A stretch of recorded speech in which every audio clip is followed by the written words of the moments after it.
Assalamualaikum warahmatullahi wabarakatuh. Shalom, Om Swastiastu. Nama budaya. salam kebajikan. Halo semuanya. Jadi hari ini kita lagi berada di Taman Mini. Dan sebelum lanjut perjalanan kita akan memperkenalkan terlebih dahulu. Yang pertama ada. Halo semua, nama saya Nagira. Halo, nama gue Janina Saruna Masora. Halo, nama aku Rizky Nafsa. Halo, nama aku Tarita Ilmanisa Guci. Halo semuanya, nama saya Grace Fabiola Sihaan. Oke, kita akan lanjut ke kunjungan yang pertama. Halo semua, hari ini kita lagi di Provinsi Sulawesi Selatan. Provinsi pertama yang akan kita pelajari adalah Provinsi Sulawesi Selatan. Sulawesi Selatan adalah sebuah provinsi di Indonesia yang terletak di bagian selatan Sulawesi. Ibu kotanya adalah Makassar. Di Sulawesi Selatan terdapat banyak sekali suku-suku, seperti suku Bugis, suku Makassar, suku Toraja, dan lainnya. Nah, di Sulawesi Selatan juga terdapat rumah adat yang sangat terkenal bernama Tongkonan. Tongkonan adalah rumah adat masyarakat suku Toraja yang berada di Provinsi Sulawesi Selatan. Tongkonan dalam bahasa Toraja diartikan sebagai tempat duduk. Tongkon yang artinya duduk. Tongkonan merupakan rumah panggung tradisional masyarakat Toraja berbentuk persegi 4 panjang. Dibuat sebagai rumah panggung agar penghuni tidak mudah diganggu oleh binatang buas. Fun fact, rumah Tongkonan ini memiliki atap berbentuk perahu. Atap pada rumah adat Tongkonan berbentuk seperti perahu dan kedua ujungnya berbentuk seperti busur. Menurut Ragira Toraja, mereka datang dari utara melalui laut dan terperangkap dalam badai yang dahsyat. Lalu, perahu rusak parah sehingga tidak bisa berlaut. Sehingga mereka kemudian menggunakan perahu sebagai bentuk atap rumah adat Tongkonan mereka, dengan arah yang selalu menghadap ke utara. Di Sulawesi Selatan terdapat upacara adat yang sangat terkenal yang bernama Rambu Solo. Rambu Solo adalah sebuah upacara pemakaman yang mewajibkan keluarga almarhum membuat sebuah pesta sebagai tanda penghormatan terakhir pada mendiang yang telah pergi. Rambu Solo memiliki reputasi sebagai salah satu upacara pemakaman yang paling rumit dan mahal di Indonesia. Rangkaian upacara yang melibatkan penyembelihan hewan, pembuatan peti mati yang indah, dan serangkaian kegiatan adat yang memakan waktu yang cukup lama. Semuanya berkontribusi pada biaya yang tinggi. Pada umumnya, biaya Rambu Solo dapat mencapai puluhan juta hingga ratusan juta rupiah, bahkan menyentuh angka miliaran. Hal tersebut tergantung pada keinginan dan kemampuan finansial keluarga yang terlibat. Salah satu tarian tradisional suku Bugis di Provinsi Sulawesi Selatan adalah tari Patenung. Sesuai namanya, tari ini menggambarkan tentang aktivitas wanita-wanita Bugis dalam menenun menjadi kain. Patenung dalam bahasa Bugis diartikan sebagai orang yang menenun. Karena itu, tari Patenung ini mengisyaratkan kesabaran, ketekunan, dan ketelitian dalam proses tersebut. Makanan khas dari daerah Sulawesi Selatan adalah coto Makassar yang merupakan salah satu kuliner yang berasal dari daerah Makassar. Yang terakhir adalah baju adat Sulawesi Selatan. Baju bodo adalah pakaian adat tradisional Bugis Makassar. Baju bodo merupakan penamaan Makassar. Sedangkan dalam bahasa Bugis disebut baju ponco. Baju bodo berbentuk persegi yang tampak seperti balon, berlengan pendek, dan hanya setengah siku. Sesuai dengan namanya baju bodo, dalam bahasa Makassar berarti baju pendek. Halo semua, sekarang kita lagi di Provinsi Bali. Oke, sekarang kita akan bahas tentang Provinsi Bali. Seperti yang kita ketahui bahwa Provinsi Bali berada di bagian sebelah barat dari Kepulauan Nusa Tenggara. Mayoritas penduduk yang mendiami provinsi ini adalah suku asli setempat, yakni suku Bali. Fun fact, sebagian besar masyarakat Bali adalah bilingual, bahkan trilingual, karena bahasa yang digunakan di sana adalah bahasa Indonesia, bahasa Inggris, dan bahasa Bali. Bahasa Bali sendiri memiliki fungsi dan kedudukan yang penting dalam kehidupan masyarakat Bali, terutama pada topik pembicaraan yang bersifat tradisional. Selanjutnya kita akan bahas tentang rumah adat Bali. Rumah adat Bali sangatlah beragam, tergantung fungsi dan daerah tempat bangunannya berdiri. Rumah adat Bali juga memiliki aturan untuk menentukan luas dan tata letak di dalam suatu ruangan. Contohnya yang pertama, yaitu balai gedung sebagai tempat tinggal untuk anak gadis yang belum menikah. Yang kedua ada balai dauh sebagai tempat tinggal untuk anak laki-laki yang belum menikah. Yang ketiga ada wantilan sebagai tempat untuk beraktivitas masyarakat. Yang keempat ada jineng sebagai tempat penyimpanan atau lumbung padi. Yang kelima adalah aling-aling sebagai pembatas antara bagian luar dan angkul-angkul. Serta terdapat juga pura keluarga yang digunakan sebagai tempat untuk beribadah. Beradam pura wajib dimiliki oleh seluruh masyarakat Bali. Dan masih banyak lagi jenis-jenis rumah adat Bali. Selanjutnya kita akan bahas tentang tari kecak. Tari kecak adalah salah satu tarian Bali yang sangat populer. Tari kecak sendiri mengisahkan tentang kepercayaan Rama kepada Tuhan, kerja kerasnya, dan kesetiaan Sinta kepada sang suami. Sekarang kita akan lanjut membahas tentang pakaian adat Bali. Sama seperti rumah adat, pakaian adat juga memiliki kegunaannya masing-masing. Berikut contohnya.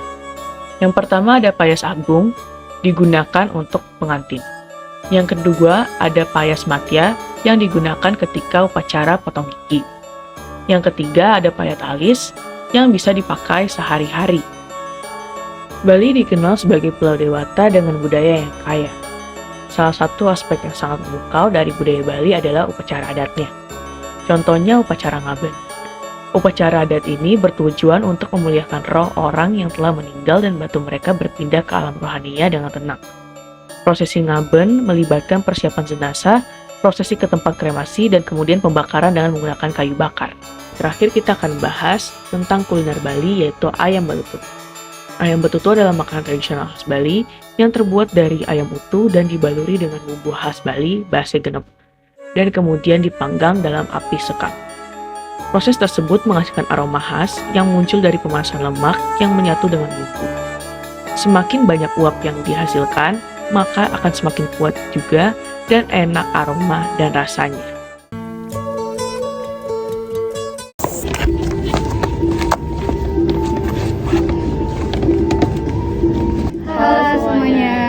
Halo semuanya, sekarang kita lagi ada di kunjungan Provinsi Jawa Tengah. Selanjutnya ada Provinsi Jawa Tengah. Di Provinsi Jawa Tengah terdapat 5 bahasa, yaitu dialek Solo Yogya, dialek Pekalongan, dialek Wonosobo, dialek Banyumas, dan dialek Tegal. Di Jawa Tengah sendiri memiliki beberapa suku, antara lain adalah suku Kudus. Suku Kudus berasal dari kota Kudus di Jawa Tengah. Mereka memiliki adat istiadat yang khas seperti upacara adat pernikahan dan tradisi pembuatan kain songket. Ada suku Tegal. Suku Tegal berasal dari kota Tegal di Jawa Tengah. Mereka memiliki kebudayaan yang unik seperti musik gamelan khas Tegal. Suku Pekalongan adalah suku yang berasal dari kota Pekalongan di Jawa Tengah. Mereka terkenal dengan keahlian dalam pembuatan batik dan memiliki adat istiadat yang khas. Selanjutnya yang terakhir ada suku Banyumas. Suku Banyumas merupakan suku yang berasal dari Banyumas, Jawa Tengah. Salah satu tradisi yang terkenal di Banyumas adalah pernikahannya yang menerapkan adat begalan. Selanjutnya ada tari serimpi. Tari serimpi adalah tarian khas dari Jawa Tengah. Tari serimpi sendiri, konon kemunculannya ini berawal dari masa kejayaan Kerajaan Mataram saat dipimpin oleh Sultan Agung antara tahun 1613 sampai 1646.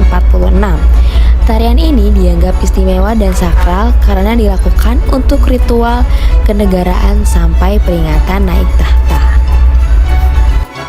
Rumah adat Joglo adalah rumah adat yang berasal dari Jawa Tengah. Pengertian joglo sendiri berasal dari kata tajuk loro atau juglo yang artinya dua gunung. Dalam filosofi Jawa, gunung adalah tempat yang tinggi dan sakral. Jika melihat bangunan rumah joglo, maka akan ditemukan dua gunung yang dapat dilihat dari bentuk atap rumah joglo. Selanjutnya ada upacara ruwetan. Upacara ruwetan biasanya dilakukan dengan harapan untuk melindungi manusia dari segala macam bahaya yang ada di sekitarnya. Hai guys, sekarang kita lagi di DKI Jakarta. Oke, kita lanjut ke DKI Jakarta. Nah, suku yang ada di DKI Jakarta yaitu ada suku Betawi atau disebut orang Betawi. Orang Betawi adalah salah satu suku bangsa di Indonesia yang memiliki kekerabatan dengan Melayu, Sunda, dan Jawa. Dan di DKI Jakarta ini ada juga tarian Betawi, yaitu ada tari Lenggang Nyai yang seringkali kita dengar. Tari Lenggang Nyai memiliki keunikan pada ide penciptanya yang berdasarkan cerita rakyat Betawi, yaitu Nyai Dasima. yang menceritakan tentang kehidupan seorang wanita yang ingin memperjuangkan kebebasan untuk memilih cinta sejatinya. Dan pada cerita ini bisa diambil nilai moralnya. Bukan hanya tarian saja, tapi juga ada rumah adat Betawi loh, yaitu ada rumah joglo. Joglo dikenal sebagai rumah adat Betawi. Apabila rumah joglo Jawa Tengah memiliki atap seperti trapesium, rumah joglo Betawi memiliki atap seperti perahu yang terbalik. Dan di sini pun ada baju adat Betawi loh, yaitu ada pangsi Betawi. Baju adat Betawi ini terdiri dari baju tikim dan celana pangsi. Lalu ada asal-usul baju tikim dan celana pangsi dipengaruhi oleh budaya Cina di Batavia. Baju pangsi memiliki leher bulat O dan lengan panjang dengan ukuran yang cenderung longgar dibanding dengan tubuh pemakainya. Dan terakhir ada upacara adat Betawi. Yang pertama, upacara adat bikin rume. Upacara adat bikin rume merupakan salah satu upacara yang berhubungan dengan siklus hidup masyarakat Betawi. Lalu yang kedua ada upacara baritan. Upacara adat baritan atau babarit diambil dari kata baritan yang berarti sedekah bumi. Lalu yang ketiga ada lebaran Betawi. Lebaran atau dikenal dengan masyarakat Indonesia sebagai Hari Raya Idul Fitri merupakan budaya yang terus terjadi hingga masa sekarang ini. Yang terakhir ada upacara adat sunatan. Sunatan merupakan cara masyarakat Betawi menyebut acara sunatan untuk laki-laki. Sunat bagi masyarakat Betawi adalah upacara bagi anak laki-laki dalam rangka menuruti ajaran agama Islam saat menuju masa akil. Sekarang kita di kunjungan terakhir kita, yaitu di Provinsi Kalimantan Barat. Nah, yang terakhir, mari kita belajar tentang Provinsi Kalimantan Barat. Di sana, suku yang paling mayoritas yaitu suku Dayak, serta bahasa yang digunakan sehari-hari yaitu bahasa Melayu, walaupun bahasa Indonesia merupakan bahasa resmi di sana.